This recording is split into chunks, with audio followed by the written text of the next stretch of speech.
আসসালামু আলাইকুম। আজকের ক্লাসে আমরা জানার চেষ্টা করব আমাদের দেহে আমরা যে আয়রন নিচ্ছি, তো এই আয়রনগুলো আমাদের দেহে কিভাবে অ্যাবজর্পশন হচ্ছে, সে সার্কুলেশনে কিভাবে চলাচল করতেছে এবং সে তার টার্গেট অর্গানে গিয়ে কিভাবে কাজ করতেছে এবং সর্বশেষে এই আয়রনটার ফেট কী হচ্ছে এই সম্পর্কে আমরা মোটামুটি জানার চেষ্টা করব। তাহলে আসো আমরা প্রথমে জেনে নেই আমাদের দেহে আসলে মোটামুটি কতটুকু আয়রন থাকে। তো একজন অ্যাডাল্ট পার্সনের দেহে আয়রন থাকে মূলত 2 থেকে 5 গ্রাম। 2 থেকে 5 গ্রাম আয়রন একজন অ্যাডাল্ট পার্সনের দেহে থাকে। আচ্ছা, তো এই যে 2 থেকে 5 গ্রাম আয়রন একজন অ্যাডাল্ট পার্সনের দেহে থাকে, এটা মূলত দুইটা ভাবে থাকতে পারে। তাহলে আয়রন আমাদের দেহে দুইটা রূপে থাকতে পারে। একটা হলো কিছু আয়রন আমাদের দেহে ফাংশনাল আয়রন রূপে থাকে, অর্থাৎ তারা দেহের বিভিন্ন কাজে নিয়োজিত থাকে, এবং কিছু আয়রন আমাদের দেহে স্টোরেজ আয়রন হিসেবে থাকে। তাহলে আমাদের দেহে ফাংশনাল এবং স্টোরেজ আয়রনকে দুইটা ভাগে ভাগ করতে পারি। একটা হলো ফাংশনাল আয়রন,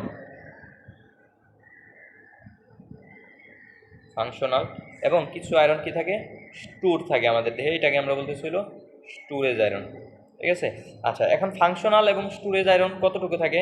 আমরা বললাম যে আমাদের দেহে যতটুকু 2 থেকে 5 গ্রাম আয়রন থাকে, এর মধ্যে 80% আয়রন হলো আমাদের ফাংশনাল আয়রন, বাকি 15 থেকে 20% আয়রন হলো আমাদের কি স্টোরেজ আয়রন বা স্টোর রূপে থাকে। আচ্ছা, এখন ফাংশনাল আয়রন তাহলে আমাদের দেহের কি কি রূপে থাকতে পারে? দেখো, আমাদের দেহে যে আমরা হিমোগ্লোবিন জানি, তো হিমোগ্লোবিনের একটা মেইন একটা কম্পোনেন্ট হলো আয়রন। তারপরে আমাদের আছে হলো মায়োগ্লোবিন, তো মায়োগ্লোবিনেও কি থাকে, আয়রন থাকে, মায়োগ্লোবিন। তাহলে হিমোগ্লোবিন, মায়োগ্লোবিন এবং বিভিন্ন ধরনের এনজাইম আছে যেখানে আমরা কি পাই, আয়রন পাই। তাহলে এনজাইম, কি কি এনজাইম আছে? তাহলে এনজাইমের মধ্যে আছে হইলো সাইটোক্রোম,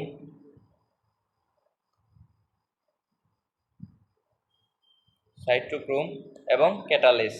তো এই জায়গাগুলোতে যে আয়রনগুলো থাকে, এরা যেহেতু আমাদের বিভিন্ন ফাংশন করতেছে, এই কারণে এদেরকে আমরা বলি ফাংশনাল আয়রন। তাহলে কে কে আছে? Haemoglobin, myoglobin, enzyme. এনজাইমের মধ্যে কে কে আছে? সাইটোক্রোম এবং ক্যাটালেস। আচ্ছা, এখন আমাদের দেহে তাহলে স্টোরেজ আয়রন কী কী থাকে? তাহলে আমাদের দেহে আয়রন স্টোরে থাকে হলো 15 থেকে 20%। এটা মূলত দুইটা ফর্মে থাকতে পারে। ঠিক আছে। তাহলে স্টোরেজ আয়রন আমাদের দেহে দুইটা ফর্মে থাকতে পারে। কী কী ফর্ম? এক নম্বরে সেটা হলো ফেরিটিন। ঠিক আছে।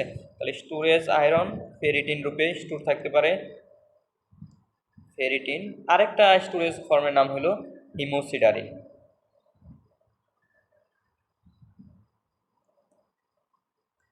ফেরিটিন এবং হিমোসিডারিন। তাহলে ফেরিটিন কতটুকু থাকে? আমার দেহে যতটুকু স্টোরেজ আয়রন আছে তার 2/3 হলো ফেরিটিন। ঠিক আছে। তাহলে আমার দেহে যদি যতটুকুই থাক তার 2/3 হলো কি ফেরিটিন, এবং 1/3 হিমোসিডারিন রূপে আমাদের দেহে স্টোর থাকে। এখন আয়রনগুলা তাহলে কোথায় স্টোর থাকে?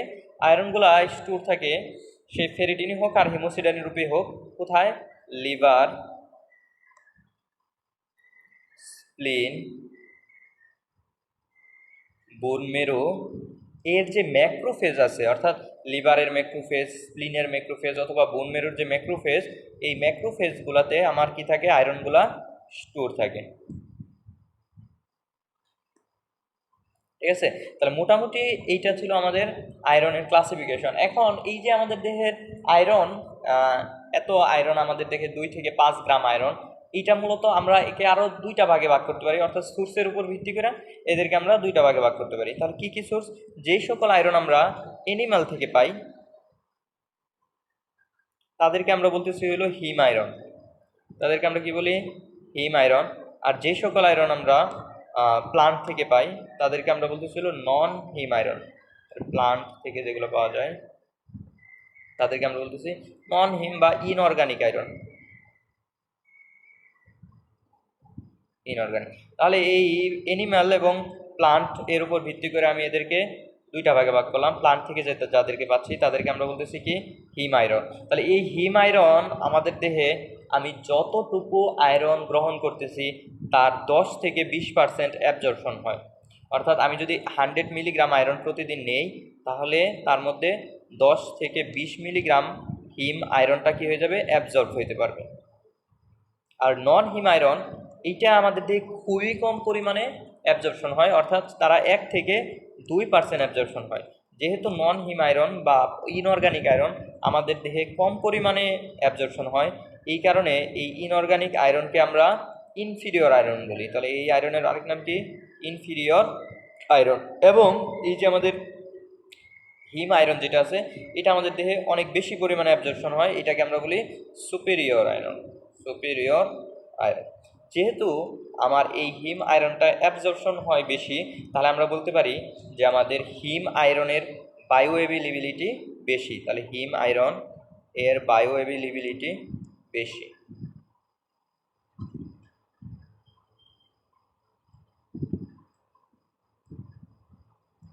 বায়োঅ্যাভেলেবিলিটি বেশি। কারণ বায়োঅ্যাভেলেবিলিটি জিনিসটা কি? আমরা জানি যে আমরা যতটুকু আয়রন নিব, অর্থাৎ আমি আমার খাদ্যের মাধ্যমে যতটুকু আয়রন নিব তার যত পার্সেন্ট আমার ব্লাডে পৌঁছাবে, ঠিক আছে? অর্থাৎ সার্কুলেশনে যতটুকু আয়রন আমার পৌঁছাবে সেটাকে আমরা বলি তার বায়োঅ্যাভেলেবিলিটি। যেহেতু আমার হিম আয়রন 10 থেকে 20% অ্যাবজর্ব হয়, তাহলে তার বায়োঅ্যাভেলেবিলিটি আমরা 10 থেকে 20% বলতে পারি, ঠিক আছে? তাহলে আমি একটা জিনিস, সেটা হইতে পারে আয়রন, সেটা হইতে পারে একটা ড্রাগ বা যে কোনো কিছু, আমি যতটুকু নিচ্ছি, অর্থাৎ আমি মুখে যতটুকু নিচ্ছি তার যত পার্সেন্ট আমার কোথায় যাচ্ছে? ব্লাডে পৌঁছাচ্ছে, সেটাকে আমরা বলি তার বায়োঅ্যাভেলেবিলিটি। তাহলে আমরা পাইলাম যে হিম আয়রনের বায়োঅ্যাভেলেবিলিটি নন হিম আয়রনের তুলনায় অনেক বেশি। নন হিম আয়রন কত? 1 থেকে 2% অ্যাবজর্ব হয়, আর হিম আয়রনটা আমাদের 10 থেকে 20% অ্যাবজর্ব হয়। এখন আসো আমরা আয়রন অ্যাবজর্পশনটা একটু দেখি, সেটা কিভাবে অ্যাবজর্ব হয়। তাহলে আমরা দেখো, তাহলে আমি এটা যদি হয় আমার একটা জিআইটি,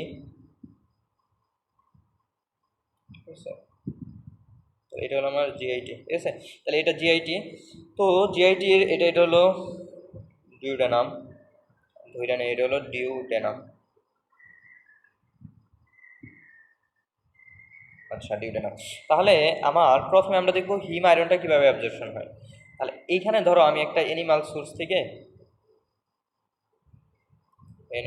থেকে আমি কি খেলাম? হিম আয়রন নিলাম।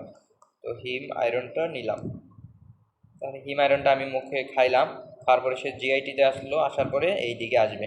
এদিকে কিন্তু কোথাও সে অ্যাবজর্ব হবে না, কারণ আমরা জানি আয়রনটা মূলত অ্যাবজর্ব হবে হলো আমার ডিউডেনামে। কোথায়?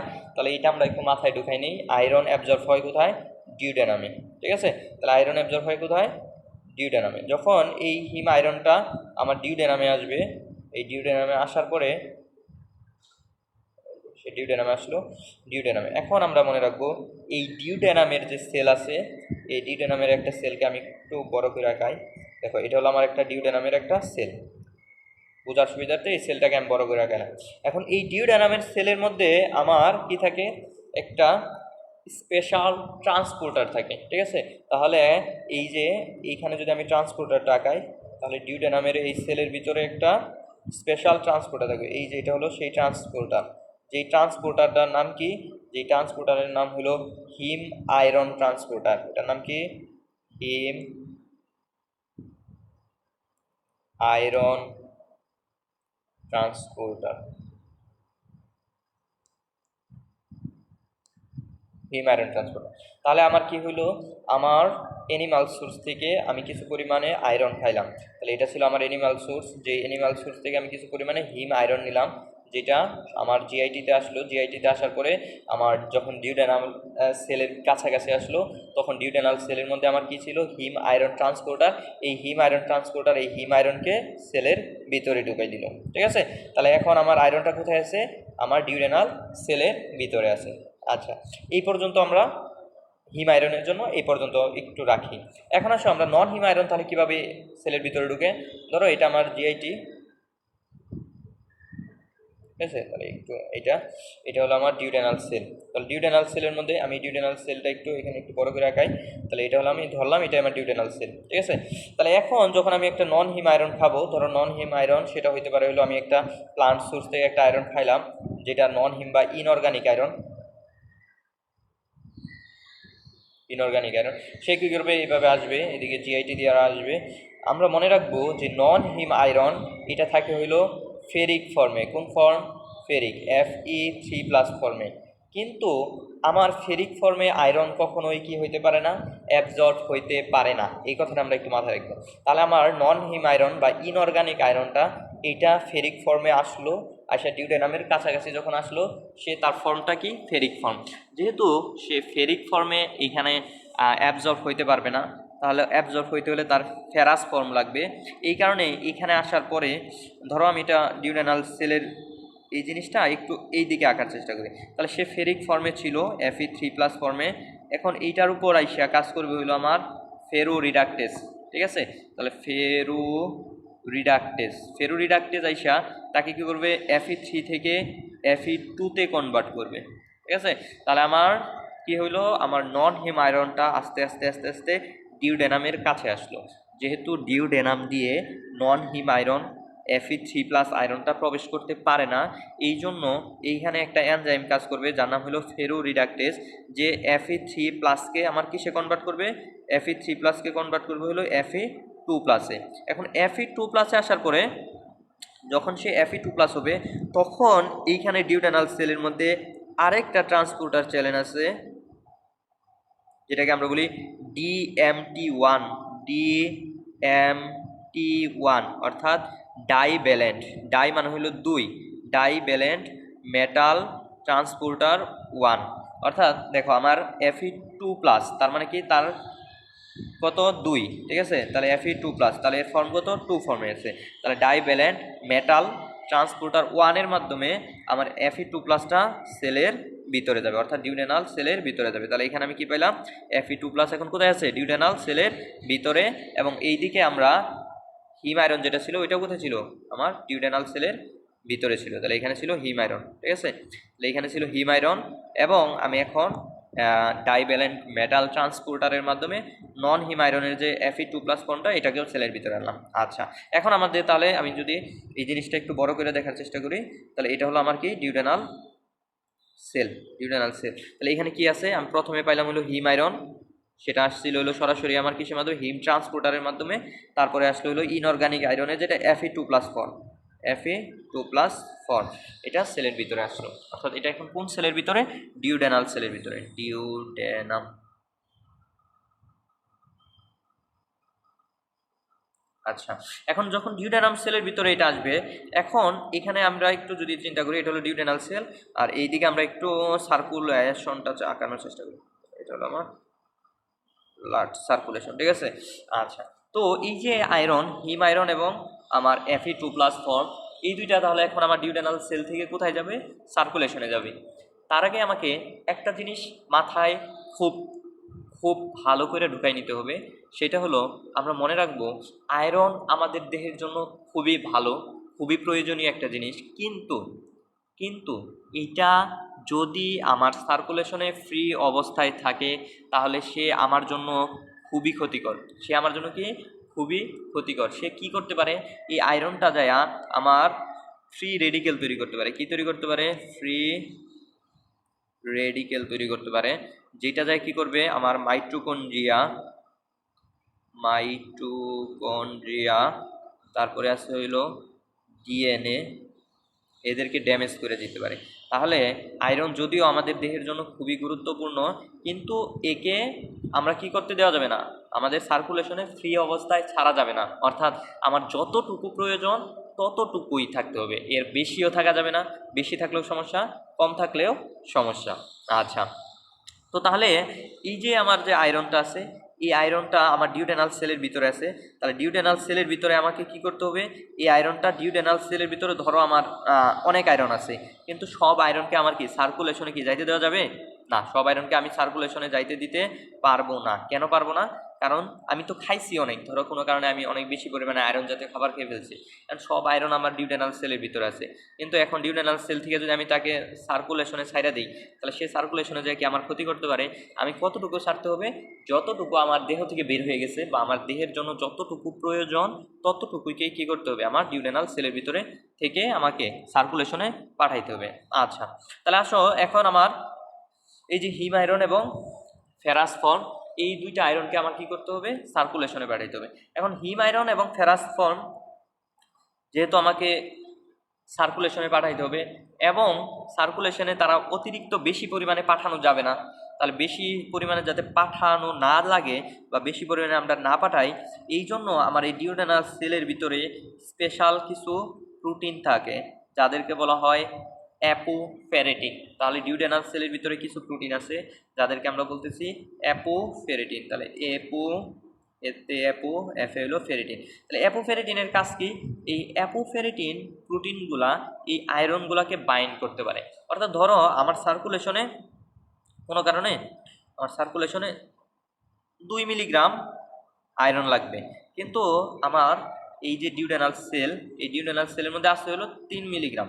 তাহলে আমি যদি 3 মিলিগ্রাম এখানে সার্কুলেশনে ছাইরা দেই, তাহলে তারা সার্কুলেশনে আসবে, আইসা কি করবে 2 মিলিগ্রাম কাজে লাগাবে, বাকি 1 মিলিগ্রাম কি করবে, 1 মিলিগ্রাম আইসা আমার সার্কুলেশনে আইসা আমার ডিএনএ কে ড্যামেজ করে দিবে, মাইটোকন্ড্রিয়াকে ড্যামেজ করে দিবে।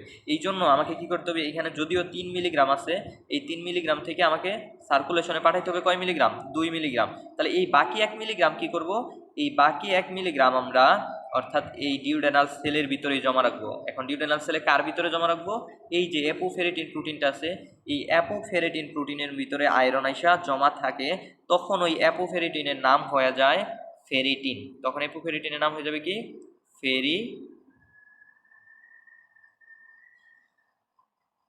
ফেরিটিন। তাহলে আমার অ্যাপোফেরিটিনই তখন হয়ে যাবে কি, ফেরিটিন।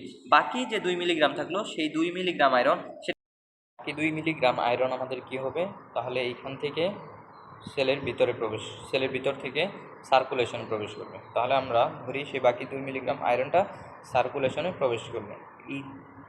আচ্ছা, এখানে আমি 2 মিলিগ্রাম বলতেছি, এটা কিন্তু জাস্ট উদাহরণস্বরূপ, ঠিক আছে। তাহলে আমার এখন আয়রন কোথায় আছে, এখন ব্লাডের ভিতরে আছে। আয়রন কোথায় আছে, ব্লাডের ভিতরে।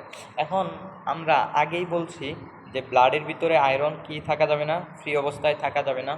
যদি সে ফ্রি অবস্থায় থাকে তাহলে সে কি করবে, আমার ডিএনএ, তারপরে আমাদের যে মাইটোকন্ড্রিয়া, এদেরকে ড্যামেজ করে দিতে পারে।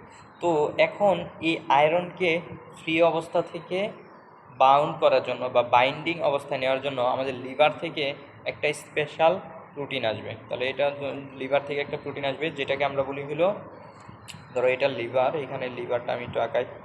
তাহলে এটা লিভার, এটা ধরো লিভার থেকে একটা স্পেশাল প্রোটিন আসবে, যে প্রোটিনের নাম হইল ট্রান্সফেরিন। প্রোটিনের নাম কি, ট্রান্সফেরিন। প্রোটিনটা এভাবে আঁকাই, তাহলে এটা হলো ট্রান্সফেরিন।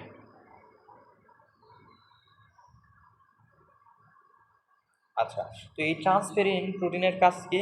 আচ্ছা, আমি যদি একটু বোঝার সুবিধার্থে একটু নামটা মুইসা দিই, ঠিক আছে। তাহলে এই ট্রান্সফেরিন প্রোটিনের কাজ হলো, সে এই যে আমার ব্লাডের ভিতরে যে ফ্রি আয়রনটা আছে, এই আয়রনটার সাথে আইসা সে বাইন্ড করবে, এইভাবে আইসা বাইন্ড করবে। আচ্ছা, তো এখন আর আয়রন কি অবস্থায় নাই, ফ্রি অবস্থায় নাই। তাহলে ট্রান্সফেরিন আইসা কি করলো, এই আয়রনের সাথে বাইন্ড করলো। এখন আমরা মনে রাখবো যে আমাদের ব্লাডে যেই পরিমাণ আয়রন আছে, তার তুলনায় 3 গুণ বেশি ট্রান্সফেরিন থাকে। কত গুণ, 3 গুণ। তার মানে আমাদের ব্লাডে যদি একটা আয়রন থাকে, তাহলে এখানে ট্রান্সফেরিন থাকবে কয়টা, 3টা। অর্থাৎ বইয়ে বলা আছে যে আমাদের ট্রান্সফেরিনগুলা কি থাকে, 1/3 স্যাচুরেটেড থাকে। অর্থাৎ যতগুলা আমার এক ট্রান্সফেরিনের ভিতরে যতগুলো আয়রন থাকতে পারবে, তার 1/3 আয়রন থাকে। অর্থাৎ আমার ট্রান্সফেরিনটা আরও চাইলে কি করতে পারবে, যতটুকু আয়রন নিচ্ছে, এই আয়রনের আরও দ্বিগুণ আয়রন কি করতে পারবে, সে আরও নিতে পারবে। তাহলে আমাদের ট্রান্সফেরিন কতটুকু আছে, আমাদের আয়রন যতটুকু আছে তার 3 গুণ ট্রান্সফেরিন আছে। এখন ট্রান্সফেরিন কি করবে, এই আয়রনকে এই ব্লাড থেকে সে ট্রান্সফার করবে। কোথায় ট্রান্সফার করবে, এর টার্গেট অর্গানে। ধরো আমরা চিন্তা করি যে আয়রনটা এখানে একটা বোন মেরো হাউস আছে, তার বোন মেরো আছে এখানে, বললাম এটা আমি বোন মেরু। তো এই বোন মেরুতে আমার কি লাগবে, এই আয়রনটা লাগবে। তাহলে ব্লাডের মাধ্যমে সে এই আয়রনটাকে বোন মেরুর কাছে নিয়ে আসবে কে, ট্রান্সফেরিন, ঠিক আছে। এদিকে না, এদিকে নিয়ে আসি, তাহলে এইখান থেকে নিয়ে আসবে, এখানে নিয়ে আসবে। তো এইখানে বোন মেরুতে কি থাকে, ট্রান্সফেরিনের জন্য একটা স্পেশাল রিসেপ্টর থাকে, ট্রান্সফেরিন রিসেপ্টর। সে এই রিসেপ্টরের সাথে এসে বাইন্ড করবে, রিসেপ্টরের সাথে বাইন্ড করবে। আর বাইন্ড করার পরে তাহলে এখানে কি আইসা পড়ছে, এখন ট্রান্সফেরিন আইসা পড়ছে, কি নিয়া, ট্রান্সফেরিন এসে পড়ছে আমাদের আয়রন নিয়া। তাহলে এটা হলো আয়রন সহকারে ট্রান্সফেরিন এসে পড়ছে, ঠিক আছে। এখন ট্রান্সফেরিন আইসা এখানে যখন বাইন্ড করবে, তখন সে এন্ডোসাইটোসিস প্রক্রিয়ার মাধ্যমে, কোন প্রক্রিয়া, এন্ডোসাইটোসিস প্রক্রিয়ার মাধ্যমে এই আয়রনটা কোথায় ঢুকবে, সেলের অর্থাৎ বোন মেরুর ভিতরে ঢুকবে। কেন বোন মেরুতে আমার ট্রান্সফেরিনটা আসলো, তাহলে কারণ আমরা জানি বোন মেরুতে কি তৈরি হবে, আমাদের হিমোগ্লোবিন তৈরি হবে, আর হিমোগ্লোবিন তৈরি হওয়ার জন্য আমাদের কি লাগবে, আয়রন লাগবে। এখন যখন সে বোন মেরুর ভিতরে আয়রন চলে আসছে, তখন আসার পরে এখানে কি হবে, আয়রনটা ফ্রি হয়ে যাবে, আয়রন ফ্রি হয়ে যাবে, এবং এই ট্রান্সপেরেন্ট এই যে এই দিক দিয়ে আবার কোথায় চলে যাবে, সার্কুলেশনে চলে যাবে। ঠিক আছে, তাহলে আমি এই দিক দিয়ে যদি দেখাই, সেই দিকে এসে আবার সার্কুলেশনে চলে যাবে। ট্রান্সপেরেন্ট এদিক দিয়ে সার্কুলেশন চলে গেল। এখন তাহলে বোন মেরুর ভিতরে কি আছে, বোন মেরুর ভিতরে আছে হলো আমার আয়রন। এটা হলো আমার যদি বোন মেরু হয়, তাহলে বোন মেরুর ভিতরে আয়রন আছে। এখন আয়রন বিভিন্ন প্রক্রিয়ার মাধ্যমে, আমরা জানি আয়রন থেকে বিভিন্ন প্রক্রিয়ার মাধ্যমে আমার হিম হবে, হিম থেকে হিমোগ্লোবিন তৈরি হবে। ওই প্রক্রিয়াটা আমরা এখানে আলোচনা করতেছি না, আমি জাস্ট বলে নিলাম এখানে কি তৈরি হলো, হিমোগ্লোবিন তৈরি হলো। তাহলে আমার বোন মেরুর ভিতরে এখন কি তৈরি হয়ে গেল, হিমোগ্লোবিন তৈরি হয়ে গেল। মানে এই হিমোগ্লোবিনটা পরবর্তীতে আমাদের কি তৈরি করবে, বোন মেরুর ভিতরে আরবিসি তৈরি করবে। ঠিক আছে, তাহলে আরবিসি যেহেতু, তাহলে আমি একটু লাল কালার দিয়ে আঁকাই। তাহলে বোন মেরুর ভিতরে আরবিসি তৈরি করবে। এই হলো আমার আরবিসি। এখন আরবিসি পরবর্তীতে এইখান থেকে বোন মেরু থেকে আবার কোথায় যাবে, সার্কুলেশনে যাবে। সার্কুলেশনে আসলো আরবিসি। তো সার্কুলেশনে আসার পরে এই আরবিসি যখন সার্কুলেশনে আসবে, আসার পরে 120 দিন পর, 120 দিন পর, 120 ডেজ, 120 দিন পর এই আরবিসি কি হবে, আবার ভেঙে যাবে, ডেস্ট্রয় হবে। কোথায় যায় ডেস্ট্রয় হয়, আরবিসি সার্কুলেশনে ছিল, সার্কুলেশন যখন সে স্প্লিনের ভিতরে যাবে, তখন স্প্লিনের ভিতরে যায় সে ডেস্ট্রয় হবে। তাহলে আমি ধরি এটা হলো আমার কি, স্প্লিন। তাহলে আমি যদি পুরো প্রক্রিয়াটা আবার একটু চিন্তা করি, তাহলে আমার প্রথমেই আয়রনটা সার্কুলেশনে আসলো, সার্কুলেশনে কোথা থেকে, ডিউডেনাম থেকে। তাহলে প্রথমে আয়রনটা ডিউডেনাম থেকে সার্কুলেশনে আসলো, ডিউডেনামের সেল থেকে সার্কুলেশনে আসলো। সার্কুলেশনে আসার পরে এখানে লিভার থেকে আসলো কি, ট্রান্সপেরিন এসে তাকে কি করলো, বাইন্ড করলো। বাইন্ড করার পরে ট্রান্সপেরিন তাকে নিয়ে কোথায় গেল, বোন মেরুতে। বোন মেরুতে যে আয়রন ফ্রি হইলো, সে হিমোগ্লোবিন তৈরি করলো। তাহলে আয়রন হিমোগ্লোবিন তৈরি করলো, হিমোগ্লোবিন আবার পরবর্তীতে আরবিসি তৈরি করলো। আরবিসি সার্কুলেশনের মাধ্যমে স্প্লিনে গেল, স্প্লিনে যাওয়ার পরে 120 দিন পরে সে কি হয়ে গেল, ডেস্ট্রয় হয়ে গেল। তাহলে আরবিসি স্প্লিনের ভিতরে ডেস্ট্রয় হয়ে কি তৈরি করবে, আবার আমার হিমোগ্লোবিনকে কি করে দেবে, আলাদা করে দিবে, হিম প্লাস গ্লোবিন। তাহলে হিমোগ্লোবিনকে আলাদা করে দেবে, হিমোগ্লোবিন ভেঙে আবার কি তৈরি করবে, হিম প্লাস গ্লোবিন তৈরি করবে। তাহলে আমার স্প্লিনের ভিতরে এখন কি কি আছে, হিম আছে প্লাস গ্লোবিন আছে। এখন গ্লোবিন তো আমরা জানি, গ্লোবিনটা হলো একটা অ্যামিনো অ্যাসিড, এটা হিসাব আলাদা। কারণ এই হিমটা কি হবে, এই হিমটা যখন স্প্লিনের ভিতরে আসলো, কারণ স্প্লিনের ভিতরে আমার কি আছে, হিম, তার অংশটা এখন রয়েছে। এই হিমটা স্প্লিনের ভিতরে আবার আমাদের কিছু কি আছে, তাহলে এইটা যদি আমি একটু চিন্তা করি, আচ্ছা আমাদের যদিও একটু কেমন যেন হয়ে যাচ্ছে, যাই হোক আমরা একটু কষ্ট করে বোঝার চেষ্টা করি। তাহলে হিমটা আমার এখানে আসলো, এটা আমি ধরলাম স্প্লিনের ভিতরে এখন কি আছে, হিম আছে। তাহলে এখন হিম, হিম ভাঙছে, ভাঙে কি তৈরি করছে, আয়রন তৈরি করছে, আয়রন। ঠিক আছে, এখন এই যে আয়রন তৈরি করলো, এই আয়রনটা এই হিমের ভিতরে আবার কিছু অ্যাপোফেরিটিন আছে। যেরকম অ্যাপোফেরিটিন আমার কোথায় ছিল, অ্যাপোফেরিটিন ছিল হলো আমাদের ডিউডেনাল সেলের ভিতরে। তো এরকম আমার এই হিমের ভিতরেও কি আছে, সরি স্প্লিনের ভিতরে কি আছে, অ্যাপোফেরিটিন আছে। এই অ্যাপোফেরিটিনের সাথে এই হিমটা Fe3+ হিমটা কি করবে, বাইন্ড করবে, বাইন্ড করে কি তৈরি করবে, ফেরিটিন তৈরি করবে, ফেরিটিন। তাহলে এখানে এসে স্প্লিনের ম্যাক্রোফেজের ভিতরে এসে আসে ফেরিটিন তৈরি করছে। এই ফেরিটিনটা এখানে কিছু সময় জমা থাকবে। যদি এটা অনেক সময় যাবৎ আমার স্প্লিনের ভিতরে থাকে, তাহলে অনেকগুলা ফেরিটিন একটা আরেকটার সাথে ফিউজ হয়ে যাবে, যেটাকে আমরা বলতেছিল হিমোসিডারিন। তাহলে ছিল আমার ফেরিটিন, একটা আরেকটার সাথে ফিউজ হয়ে তৈরি করবে কি, হিমোসিডারিন। তাহলে ফেরিটিন এবং হিমোসিডারিন রূপে এই আয়রনটা এখন আমার কি স্প্লিনের ম্যাক্রোফেজের মধ্যে জমা থাকবে। দেখো এখানে আমি লিখছি Fe3+, মানে আমাদের একটা কথা বাদ করছে, সেটা হলো আমার যখন আয়রন ডিউডেনাম থেকে, ডিউডেনামের সেল থেকে যখন আমার এই ব্লাডে প্রবেশ করলো, তখন সে কোন অবস্থায় প্রবেশ করছে, Fe2+ রূপে। ঠিক আছে, Fe2+। কিন্তু যখন সে এই যে ডিউডেনাল সেল থেকে বের হবে, তখনই এইখানে একটা বিশেষ একটা এনজাইম আছে, যে এনজাইম কী করবে, তাকে আবার Fe3 ফর্মে ফেরত দিবে, যেটাকে আমরা কি বলি, ফেরাস অক্সিডেজ। ফেরাস অক্সিডেজ কী করবে, তাকে Fe2 থেকে Fe3 তে কনভার্ট করবে। এই Fe3টা তখন আমার কি হচ্ছে, পরবর্তীতে আমার বোন মেরুতে যাচ্ছে, বোন মেরু থেকে আবার আমার কোথায় যাচ্ছে, আরবিসি তৈরি করতেছে, আরবিসি থেকে জ্যেষ্ঠ হয়ে হিমোগ্লোবিন দিচ্ছে, হিম এবং গ্লোবিন, হিম পরবর্তীতে আবার কি Fe3+কে আলাদা করে দিচ্ছে। এখন Fe3+ এসে আমার কি তৈরি করলো, ফেরিটিন তৈরি করলো, প্লাস আমার হিমোসিডারিন তৈরি করলো। ঠিক আছে, এখন